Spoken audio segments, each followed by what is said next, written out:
Sahabat Emas Berlian, bertemu lagi dengan channel UMKM Emas pertama di Indonesia. Ini adalah channel untuk niaga emas, bukan sekedar edukasi, tapi juga bicara tentang misteri emas. Mungkin teman-teman tidak perlu jauh-jauh ya bicara mengenai bagaimana cara niaga lain sebagainya. Cukup subscribe kita saja untuk membahas tentang misteri yang ada di dalam dunia emas.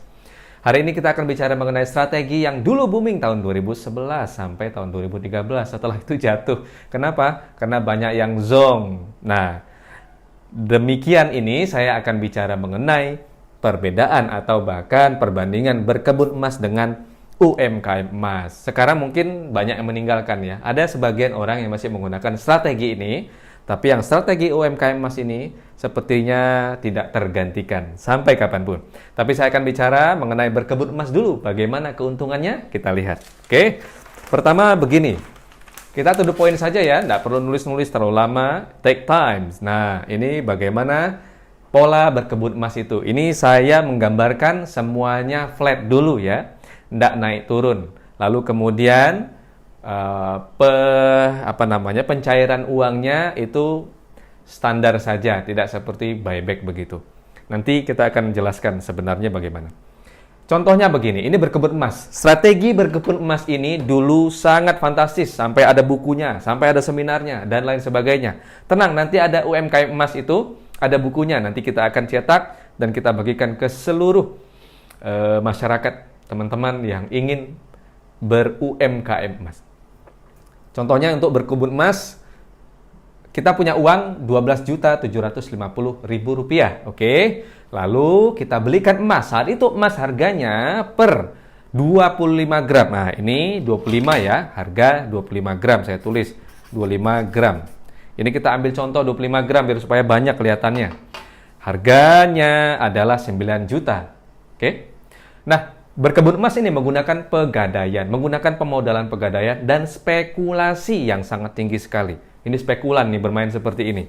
Sehingga pada tahun 2013 digembor-gemborkan itu sama media. Nah, yang saya bilang itu propaganda media itu penting sekali untuk meningkatkan penjualan emas. Tapi akhirnya ternyata tahun 2013 turun. Oke, kita lanjutkan. 25 gram ini harganya 9 juta. Lalu sisanya berapa uang kita? Sisanya adalah Rp3.750.000. Itu uang kita sisanya demikian. Oke, kita gadai lalu kemudian nilai taksirnya per gram adalah 300.000 dari pegadaian. Ini tahun 2011-an ya, saya ambil contoh. Kemudian dapatnya berapa? Cuma dikasih 80%. Artinya berapa dikali 25 gram?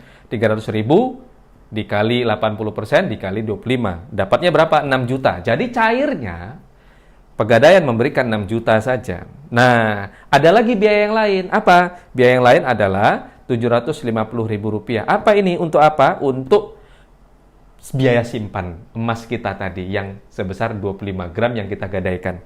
Sebesar berapa? 2.500 per gramnya. Berapa gram? 25 gram dikali 12 bulan.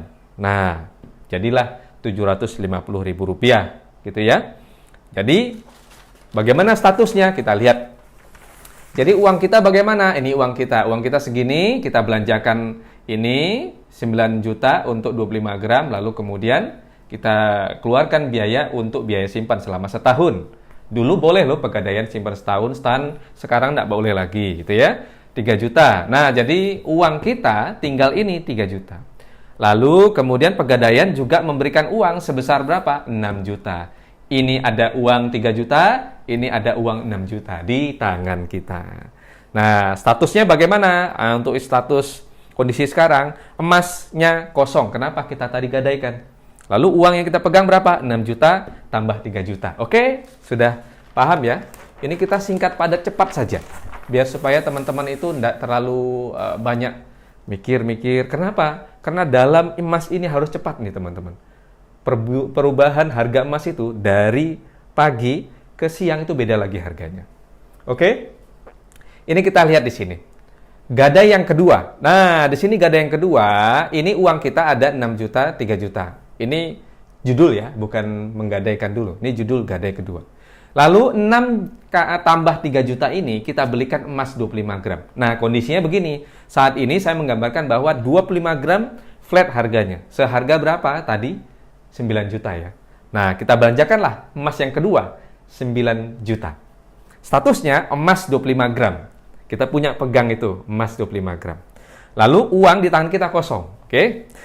Nah, di sini kan ada tanda bintang mengatakan bahwa emas jangan digadai dahulu hingga memiliki uang untuk membeli emas yang ketiga. Uang yang mana? Ini, yang 3 juta. Nanti kan ketika kita gadai, turun 6 juta lagi ya. Lalu ada 3 juta tambahan, lalu kita belikan lagi. Nah, kapan ini digadai yang emas kedua? Nanti ketika ada uang 3 juta lagi tambahan, oke? Dan tambahan satu lagi, untuk biaya simpannya juga. Ya, itu disiapkan, teman-teman. Status keseluruhan, nah ini saya akan itukan semuanya. Jadi ini contoh ya, sampai 5 saja. Emas pertama digadai, emas kedua digadai. Pokoknya polanya tadi, jangan digadai dulu sampai ada uang tambahan untuk membeli emas berikutnya, begitu. Emas yang kelima di tangan. Nah, ketika emas yang kelima ada di tangan, itu saat itu emasnya harganya sudah naik loh. Berapa? Per 25 gram sudah 12 juta. Saat itu emas 25 gram seharga 12 juta. Maka jual, nah jual nih. Nah ini pun ketika dijual bukan buyback kayak bentuknya. Kayaknya bukan buyback bentuknya, tapi jual ke keluarga atau tetangga biar supaya nggak kena buyback gitu ya. Nah nih dapat 12 juta ketika dijual ini. Nah itu ya, bisa lihat ya teman-teman. Saya akan gambarkan bahwa emas ini ketika di yang kelima, emas yang kelima, saat itu harganya per 25 gram 12 juta. Wah lumayan nih, bisa menebus emas-emas yang ada di pegadaian. Karena kan setiap emas yang kita gadai kita dikasih 6 juta. Kita tebuslah 6 juta itu. Statusnya, nah tadi kan sudah kita tebus ya, 12 juta kita di tangan kita. Lalu emas yang ke berapa? Emas yang keempat, yang ketiga ini kita apa namanya itu? Kita tebus namanya ya. Kita tebus. Ini kita sudah jualkan dapat 12 juta, lalu kita kasih ini 6 juta, kasih 6 juta. Begitu ya maksudnya. Nah, statusnya bagaimana saat itu? Emas satu masih digadai, emas yang kedua masih digadai, dan uangnya yang kita pegang di tangan 24 juta. Dari mana 24 juta? Yaitu tadi, emas yang 2 keping tadi kita keluarkan, lalu kita jual masing-masing 12 juta juga. Akhirnya segini uang kita. Nah, ini ada tanda bintang, gunakan uang kembali, uang yang ini, untuk menebus emas 1 dan emas 2. Begitu ya. Statusnya, uangnya di tangan kita sekarang ini, setelah kita tebus semuanya, lalu kita jual 12 juta per keping, kita hitung nih keuntungannya. Bukan kita hitung dulu, sekarang kita kasih tahu bahwa semua uang di tangan kita sebesar 36 juta. Nah, di sini sebenarnya modalnya awal adalah 24 juta. Keuntungannya 12 juta semuanya, teman-teman. Ini kalau dihitung semuanya flat. Dan jika itu semua emas naik di akhir tahun. Nah, presentasinya berapa? Keuntungannya adalah 33%. Dari mana? Dari sini. Ini kok bisa 24 juta? Ya, ini. Dari mana 24 juta itu modalnya? Ya, ini.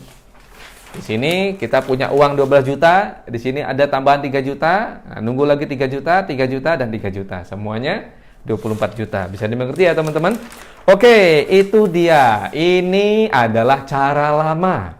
Sebenarnya banyak orang yang mencari strategi yang paling bagus untuk berinvestasi emas. Padahal sebenarnya investasi emas adalah buatan tangan manusia. Investasi saham juga demikian. Tidak ada habisnya. Naik, turun, naik, turun. Yang saya bilang sebelumnya, investasi yang terbaik ada 3. Investasi pada ilmu pengetahuan. Maksudnya pada ilmu, kita belajar lebih banyak, kita ikut seminar, kita baca buku, kita ikut kajian, pengajian, lain sebagainya. Investasi pada properti, dan investasi pada niaga. Bagaimana dengan UMKM emas? UMKM emas ini jawaban dari spekulasinya berkebun emas. Contoh ya, saya mulai dari 2008. Ketika itu 1 gram, ketika 2008, 1 gram harganya Rp250.000. Nah, emas kami seberat 2,5 kilogram. Kilo ya, bukan gram. Kilogram.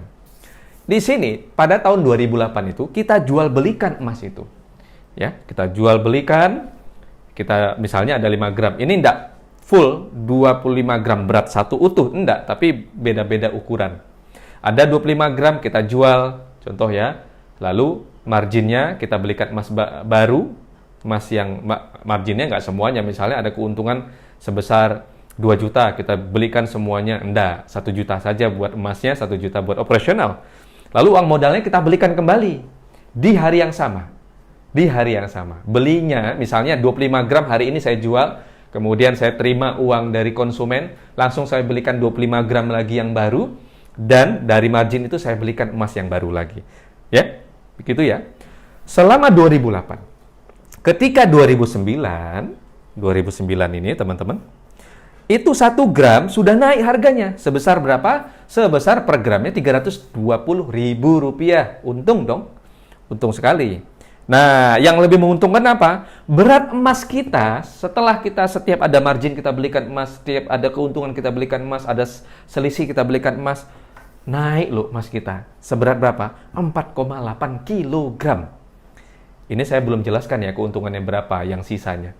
Enggak, ini saja. Nah, ini kalau pedagang emas, ngitungnya itu dari berat emas per tahun. Bukan dari keuntungannya. Ini kita nggak hitung keuntungannya. Nah, nanti ada. Keuntungannya itu surprise lah, luar biasa. Nah, ini kan naik nih.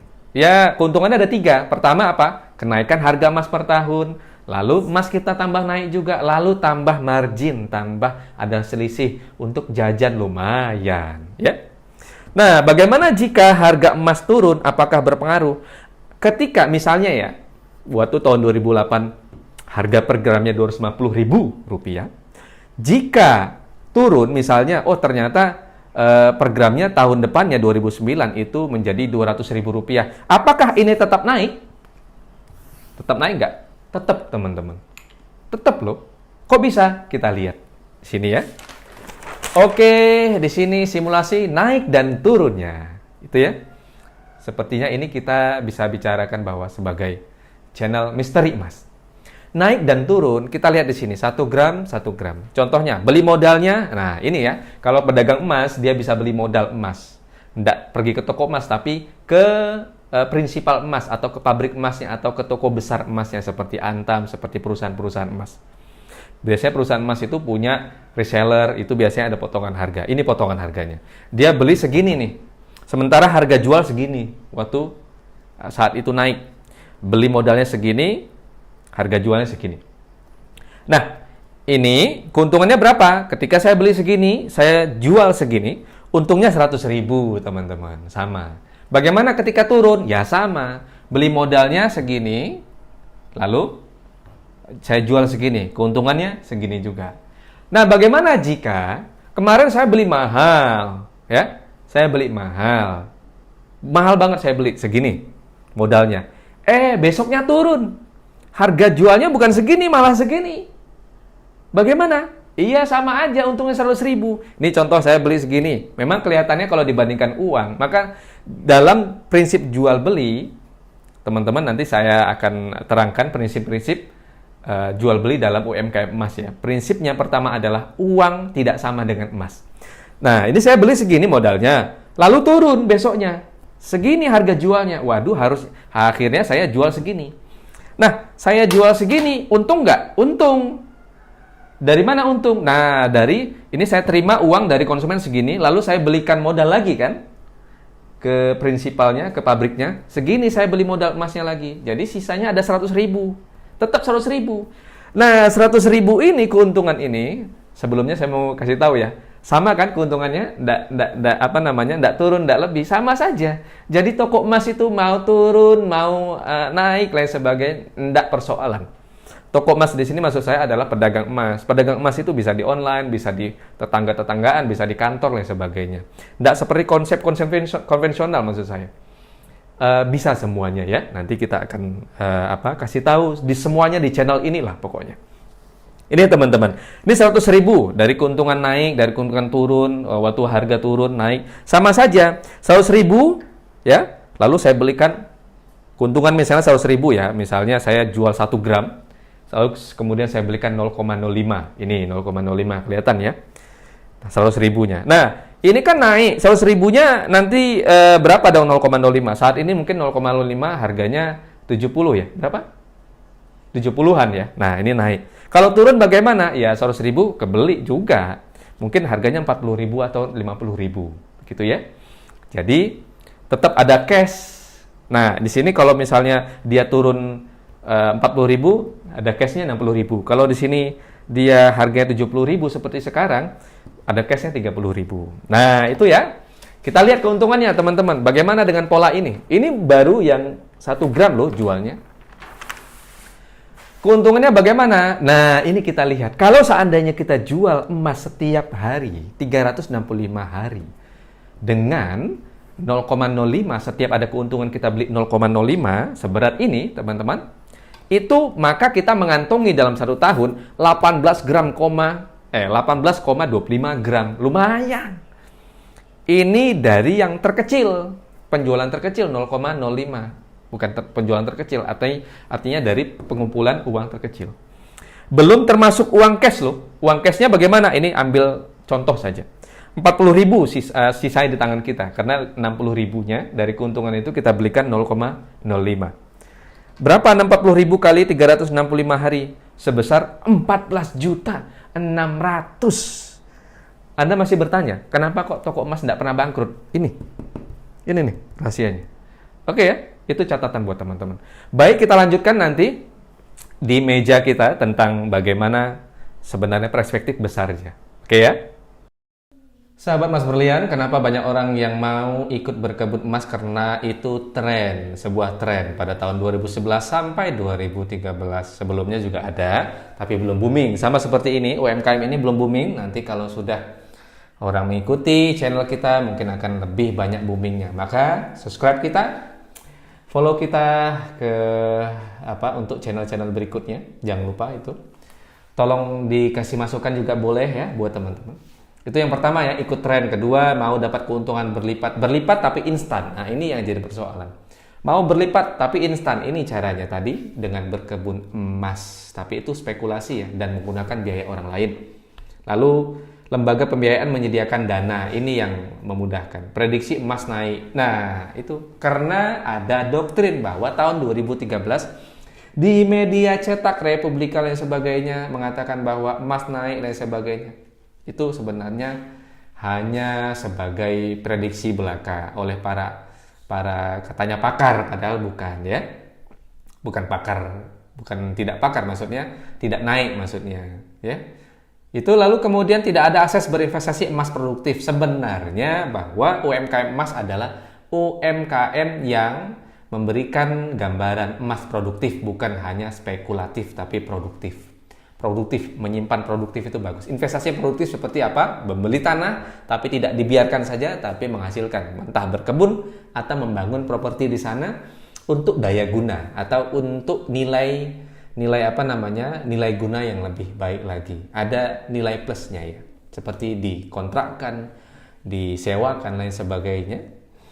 Lalu tidak punya modal banyak. Ini jadi persoalan. Orang-orang yang tidak punya modal banyak berpikir bahwa kayaknya tidak bisa berinvestasi emas dengan menguntungkan lebih banyak tanpa modal banyak. Ini jadi pertanyaan besar. Bagaimana cara strategi emas yang paling produktif pada tahun 2020? Itu UMKM emas. Kita bandingkan deh berkebun emas dengan UMKM emas itu bagaimana? Berkebun emas pertama, untuk investasi yang spekulatif tentu, tapi kalau untuk UMKM itu adalah untuk investasi yang bebas hambatan. Kenapa? Kalau yang berkebun emas itu perbandingannya ke uang. Itulah kenapa saya bilang bahwa sejak kapan emas ini menjadi alat investasi? Sejak Presiden Nixon memisahkan antara emas dan uang. Jadi tidak menggunakan emas sebagai standar untuk mencetak dolarnya saat itu. Akhirnya kemudian emas melonjak lebih tinggi nilainya dibandingkan uang. Pada zaman Nabi bagaimana? Tidak ada investasi emas, yang ada adalah mengumpulkan emas sebagai harta. Melipat gandakannya pun halal. Apa bukti bahwa emas itu adalah harta? Dikeluarkanlah zakatnya. emas per tahun. Oke. Lalu yang kedua, berharap pada keuntungan uang, bukan pada kelipatan emas. Itu yang berkebun emas. Bagaimana dengan UMKM? Adalah berharap pada penambahan jumlah emasnya. Nah, kenaikan harga emasnya bagaimana? Tidak berharap. Itu poin plus. Jadi poin plusnya dalam UMKM emas itu apa? Dapat uang lebih dan emas insya Allah naik ya per tahunnya. Kalau dihitung per tahun. Kalau turun bagaimana? Tetap dapat kenaikan volume emasnya makin banyak dan juga dapat untung. Ya lebih enak begitu. Nomor 3 itu butuh biaya banyak untuk dapat emas lebih banyak. Itu kalau berkebun emas. Bagaimana dengan UMKM? Adalah butuh biaya sekali untuk melipat gandakan emas yang tadi saya sebutkan. Hanya butuh 1 gram saja. Beli 1 gram lalu jual. Ada marginnya, belikan untuk yang 0,5. Ya. Lalu dari uang modal itu belikan lagi 1 gram lagi. Begitu saja. Nah, bagaimana kalau kita tambahkan uang kita untuk membeli emas modal lebih banyak lagi? Boleh, silakan. Tapi ini pada dasarnya tidak membutuhkan modal berkali lipat, cuma sekali saja. Beli sekali emas lalu jual belikan. Itu kalau UMKM emas. Nomor 4, berkebun emas itu tidak ada kepastian kenaikan harga emas. Tapi kalau UMKM emas selalu mendapatkan kepastian kenaikan emas. Selalu naik dong. Kok bisa selalu naik? Ya karena ada margin. Saya pisahkan sebagian untuk saya belikan emas lagi. Membeli emas ini bukan emas modalnya ya, beda ya, beda. Contohnya ini antam. Antam berapa gram? 25 gram. Saya jual, lalu saya dapat untung. Misalnya untungnya 400.000. Ya saya belikan 0,2 atau saya belikan 0,5 gram. Baik itu 0,5 gram emas mini atau yang antam juga boleh. Silakan gitu ya. Jadi uang yang saya terima dari konsumen dari pembelian emas ini, saya belikan 5 gram baru, saya berikan sisanya atau bukan sisanya, selisih uangnya, keuntungan saya beli yang 0,5 gram. Yang kelima, menggunakan permodalan lembaga keuangan. Kalau UMKM emas menggunakan modal sendiri tanpa biaya modal perbankan, biaya modal orang tua, kapanpun Anda bisa mulai dan seberapapun uangnya Anda bisa mulai. Tapi kalau berkebun emas, tidak lah ya. Lalu 6 itu memerlukan jangka yang panjang untuk menghitung keuntungan. Jangkanya panjang sekali. Tapi kalau UMKM emas, sekali saya jual 25 gram, langsung ada marginnya, langsung ada untungnya. Ngapain harus nunggu satu tahun? Kebayang tadi penjelasan berkebun emas ya. Berlembar-lembar saya harus jelaskan. Tapi kalau UMKM emas, sedikit saja lembarannya. Jelas, singkat, halal. Ya. Tidak spekulatif. Bahkan saya mengatakan bahwa jika Anda membeli emas lalu disimpan dan berharap untung, itu ghoror sekali. Ya, spekulatif. Yang ke-7, risiko kehilangan emas sangat besar. Jelas sangat besar. Itu kalau naik. Kalau turun bagaimana? Emas yang kita simpan di lembaga pembiayaan itu, di Pegadaian, kalau emasnya turun di akhir tahun, udahlah. Makanya porak-poranda semuanya. Semuanya habis, zong, tidak ada sisanya. Saya tidak menyalahkan oknum, ini hanya strategi berkebun emas saja. Jadi yang memiliki berkebun emas itu siapa? Enggak, itu penamaan oleh masyarakat saja. Seperti penamaan seorang tokoh di sebuah masyarakat itu diberi nama saja. Bukan seorang tokohnya menyebut dirinya sebagai tokoh yang berpengaruh, tidak. Kalau berkebun emas bagaimana? Tidak ada risiko kehilangan emas sama sekali. Ya enggak ada dong. Saya jual beli emas, keuntungannya saya belikan emas baru, modalnya saya belikan emas lagi.